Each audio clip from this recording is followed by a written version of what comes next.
মনিহারে দেখবেন শাহরুখ খান অভিনীত বিশাল সিনেমা ধর্মার কাঠ কুপাকুপি কর, বলতো না এই সিনেমার অ্যাড হতো, বড় বড় পোস্টার লাগানো থাকতো গাড়িতে, আর ধুমধামাক্কা প্রচার হতো আসিতেছি, এবার অভিনয় করবেন মিজু আহমেদ, হুমায়ুন ফরিদ এবং এটিএম শামসুজ্জামান। জবান জবান জবান জবান জবান, ঠিক না বেঠে?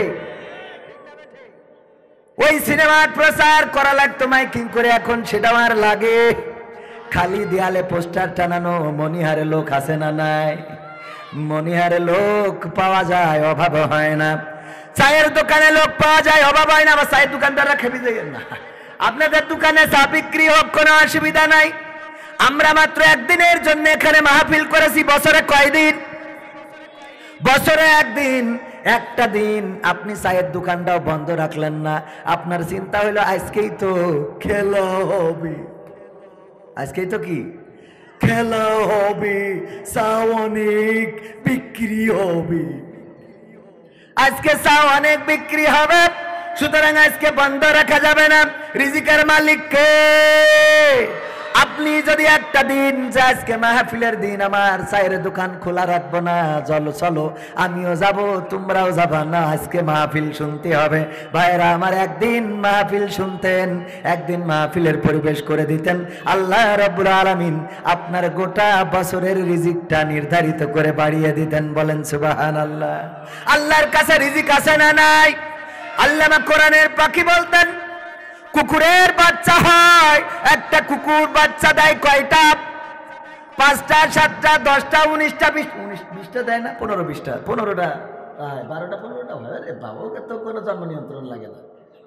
ওদের কোনো জন্ম নিয়ন্ত্রণ আছে নাকি? না, ওটার দরকারও নেই, লজ্জাও নেই, জেনে শুনে যা ইচ্ছা তাই করে করুক গে। এখন মানুষ ওদের থেকেও খারাপ হয়ে যাচ্ছে। বলেন ঠিক না বে ঠিক? এই যে কুত্তার এত বাচ্চা হয়, যদি সব থাকতো তাইলে গোটা বাংলাদেশ কুত্তাময় হয়ে যেত, ঠিক না বে ঠিক? কিন্তু কুত্তার বাচ্চা হয়, বরকত কি আছে? না, বরকত নাই। একটা বাসের তলে পড়ে, একটা ট্রাকের তলে পড়ে, একটা মোটরসাইকেলের তলে পড়ে, আর একটা শিয়ালে নিয়ে যায়, শেষে দেখা যায় একটা খুঁড়াই খুঁড়াই বেঁচে আছে। বুঝা গেছ তো? তার মানে হারামে কি বরকত আছে? না, হারামে বরকত নেই। সুন্দরবনে যদি মনে করেন ভাই, দেশের মধ্যে তো ট্রাক চলে, বাস চলে, এই গাড়ি ঘোড়া চলে, এই জন্য কুত্তা বাঁচতে পারে না। কিন্তু দেখেন সুন্দরবন, এত বড় সুন্দরবনে বাঘ সংরক্ষণের জন্য কমিটি আছে না নাই? বাঘ সংরক্ষণ কেন করা হচ্ছে? বাঘগুলো আমাদের জন্য হারাম না হালাল? কথা কয় না। হারাম, বাঘ খাওয়া যায় না, এই জন্য দেখেন বাঘ সংরক্ষণ করা হচ্ছে, যে বিলুপ্ত হয়ে যাচ্ছে। কারণ বাঘ আছে কিন্তু বরকত নাই। সুন্দরবনে ওদের মারার কেউ নাই, ট্রাকও চলে না, বাসও চলে না। বরং সুন্দরবনে যখন মধু আহরণ করার জন্য যদি সভাপতি যায়, অমনি ঘাড়ের পরে ধরে নিয়ে চলে যায় না? যায় না? যে মানুষকে মারে সেই বাঘেরও সুন্দরবনে বরকত আছে নাকি? কথা কয় না, বরকত আছে? যদি বরকত থাকতো তাহলে সুন্দরবনে ওরা বাচ্চা কাচ্চা করে আন্দোলন করত যে এখন থেকে আর বনে থাকা হবে না, এখন থেকে খেলা হবে, ডাইরেক্ট আমরা নদী পার হয়ে মানুষের মধ্যে যাব, যে বলবো খেলা হবে। কে বলতে পারতো না? কথা কয় না। সুন্দরবন থেকে এসে মিছিল নিয়ে আসতো মানুষ, সরিয়ে যাও, আমরা বাংলাদেশ দখলে নেব। বাঘ তারা এত হয়, এত দেখেন ওই সুন্দরবনে মারার কোনো লোক নাই, মরেও না, তারপরেও বরকত নাই। ভাইরা আমার, আল্লাহ রাব্বুল আলামিন, আপনি যদি আল্লাহর জন্য হয়ে যান, আল্লাহর জন্য আপনি যদি নিবেদিত প্রাণ হতে পারেন, আল্লাহ রাব্বুল আলামিন আপনার উত্তম রিজিকের ব্যবস্থা করে দিবেন। বলেন সুবহানাল্লাহ। সুতরাং চায়ের দোকানদারেরা চা বিক্রি করেন, অসুবিধা নাই, চা দিয়ে বলে দেন চা খাও, মাহফিলে যাও। বলার দরকার আছে না নাই?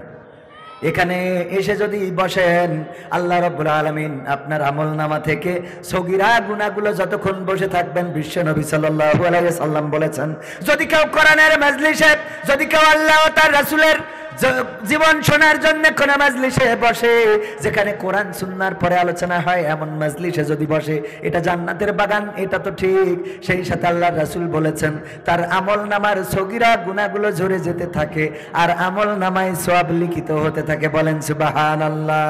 আবার যদি কেউ সুবহানাল্লাহ বলে, বুখারী শরীফের হাদিস, আল্লাহর নবী বলেন যদি কেউ একবার সুবহানাল্লাহ উচ্চারণ করে, আল্লাহ রাব্বুল আলামিন তার আমল নামায় এই জমিনে যত খালি জায়গা আছে সম পরিমাণ সওয়াব আমল নামায় লিখে দেয়।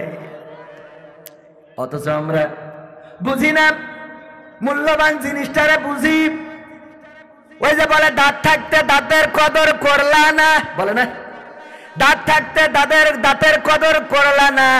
আবার অনেক যুবক আছে এই সময় মনে করেন কারোর সাথে লাইন মেরেছে, মারার পরে বিয়ে করিনি, অথবা কোনো যুবতী কারোর সাথে লাইন মেরেছে লাইলা তুলে, করার পরে ওর সাথে মোটরসাইকেলে গিয়ার দিয়ে বেড়াইলো, সাসরায় গেল, বিভিন্ন পার্কে গেল, যাওয়ার পরে ওর সাথে বিয়ে করলো না, আর একজন সরকারি চাকরি দেখে টাকলার সাথে চলে গেল। যাওয়ার পরে মনে করেন হঠাৎ করে কোনো একদিন এর সাথে ওর সাথে দেখা, বলতেছে কেমন আছো, কয় না রে সুখী নেই, কয় বোঝো নাই তো তখন আমি কি ছিলাম, বোঝেননি?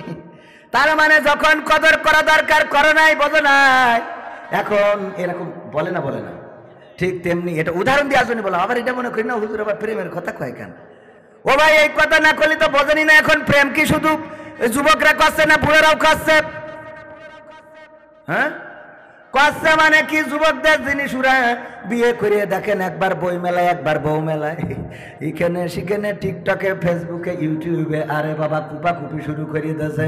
ওর নিয়ে আবার টেলিভিশন টক শো আছে না নাই? টেলিভিশনে টক শো করিয়ে দেখানো হচ্ছে, দেখো 18 বছরের জিনিস নিয়ে ঘুরে বেড়ায়, আর তোমরা এখনো তো বিয়েই করতে পারলে না। ওগো আমার যুবকেরা, তরুণেরা, কিশোরেরা, যদি বিয়ে করতে হয় তাইলে কোরআনের আঙ্গিকে জীবন গড়তে হবে, হাদিসের আলোকে যদি জীবন গড়তে পারো, আল্লাহ রাব্বুল আলামিন অপরিসীম রিজিকের ব্যবস্থা করে দেবে। তখন একটা কেন 4টে বিয়ে করলেও কোনো অভাব হবে না। আপনি এই বয়সে রিস্ক নিয়ে যাবেন না, হবে না, ওরা বলুক, আপনার দরকার নেই, আমার সভাপতির দরকার নেই। আমার সভাপতি এই বুড়ো বয়সে যদি মনে করে হুজুর যখন বললো তাহলে যাই 2-3টে, অসুবিধা নেই, তাহলে সমস্যা, ও অশান্তি করে লাভ নেই। যারা যুবক, এটা উদাহরণ দিয়ে বোঝানোর জন্য বললাম, রিজিকের মালিক কে? আল্লাহর জন্য নিবেদিত প্রাণ যারা হয়ে যায়, আল্লাহ তাদের জন্য হয়ে যায়। আর আল্লাহর জন্য যারা ভাইজান, আরে দেখো দেখো, এ আমার ভাইরা কি কয় না কয়। ও আমার ভাইরা, একটা লেখা আছে, শুনবেন আপনারা, পরে শুনাবানে, কিন্তু তার আগে দুটো একটা সঙ্গীত না গাইলে তো অবিচার হয়ে যায়। অনেকে বলবো হুজুর আপনার কাছে তো আসে সঙ্গীত শোনার জন্য না, সঙ্গীত শোনার জন্য না। তুমি জাগনি বলে জাগেনি জাতি, ভাঙেনি আজ ঘুম, তুমি জাগলে তবে জেগে ওঠার পড়তে পারে ধুম। ঠিক না বে ঠিক? তুমি জাগনি, তুমি না জাগার ফসল, চারিদিকে জেনা হয়, ব্যভিচার হয়, ধর্ষণ হয়, অন্যায় হয়, অপরাধ হয়, গুনাহ হয়, কত পাপাচার, পাপের কর্ম হয়, শুধুমাত্র তোমার না জাগার কারণে। তুমি যদি একটুখানি জাগতে, তাইলে এই সমাজটা পরিবর্তন হয়ে যেত না, যেত না? কথা কয় না? এ ভাই আপনাদের কষ্ট হচ্ছে? পরিবর্তন হইতো না, হইতো না? নারায়ে তাকবীর।